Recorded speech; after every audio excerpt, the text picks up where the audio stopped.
প্রতি বছর অন্যান্য সময়ের তুলনায় শীতকালে তীব্র বায়ু দূষণের কবলে পড়ে ভারতের দিল্লির বাসিন্দারা। ধোঁয়াশাচ্ছন্ন হয়ে পড়ে গোটা শহর। এয়ার কোয়ালিটির ইন্ডেক্সে প্রায় প্রতিদিনই বায়ু মান ছাড়াই 400। এতে গুরুতর স্বাস্থ্য ঝুঁকির কারণে স্কুল কলেজ বন্ধ ঘোষণা করতে বাধ্য হয় প্রশাসন, ব্যাহত হয় বিমান চলাচলও। শীতকালে বায়ু দূষণের মাত্রা বেড়ে যাওয়ার অন্যতম কারণ পার্শ্ববর্তী হরিয়ানা ও পাঞ্জাব প্রদেশে খড় পোড়ানোর প্রথা। বহু বছর ধরে হেমন্তের ধান মাড়াইয়ের পর উচ্ছিষ্ট পুড়িয়ে আসছে কৃষকরা। একসঙ্গে বিপুল পরিমাণ খড় পোড়ানোর কারণে সৃষ্ট ধোঁয়া বাতাসের সঙ্গে মিশে ছড়িয়ে পড়ে দিল্লি সহ অন্যান্য রাজ্যে। এতে মাত্রাতিরিক্ত বায়ু দূষণের শিকার হন রাজ্যগুলোর বাসিন্দারা। এছাড়াও যানবাহনের অতিরিক্ত ব্যবহার এবং নির্মাণাধীন ভবনের কাজ বায়ু দূষণ আরও বাড়িয়ে দেয়। দীর্ঘদিন ধরেই সমস্যার সমাধানে দিল্লি প্রশাসন নানা পদক্ষেপ নিলেও কার্যত পরিস্থিতির কোনো উন্নতি নেই। এতে গেল সপ্তাহে দূষণের জন্য দায়ী কার্যক্রমের ওপর নিষেধাজ্ঞা আরোপ করতে বিভিন্ন রাজ্য সরকারকে নির্দেশ দেন আদালত।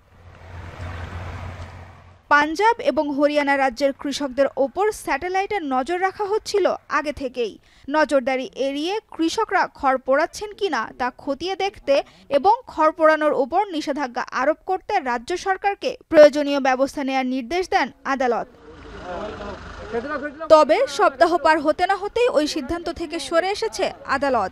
বায়ু দূষণ রোধে খড় পোড়ানো ও অতিরিক্ত যানবাহন চলাচলের ওপর নিষেধাজ্ঞা দেয়া কিংবা ভবন নির্মাণের কাজ সাময়িক বন্ধ রাখার পরিবর্তে দীর্ঘস্থায়ী সমাধান খুঁজতে রাজ্য সরকারগুলোকে নির্দেশ দিয়েছে ভারতের সর্বোচ্চ আদালত।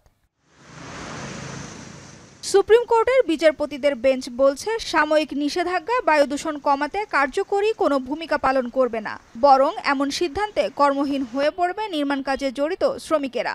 এতে অর্থনৈতিক ক্ষতির মুখে পড়বে তারা। এছাড়াও যানবাহন চলাচল সীমিত করলে এর প্রভাব পড়বে জনজীবনে, হারাবে স্বাভাবিক গতি।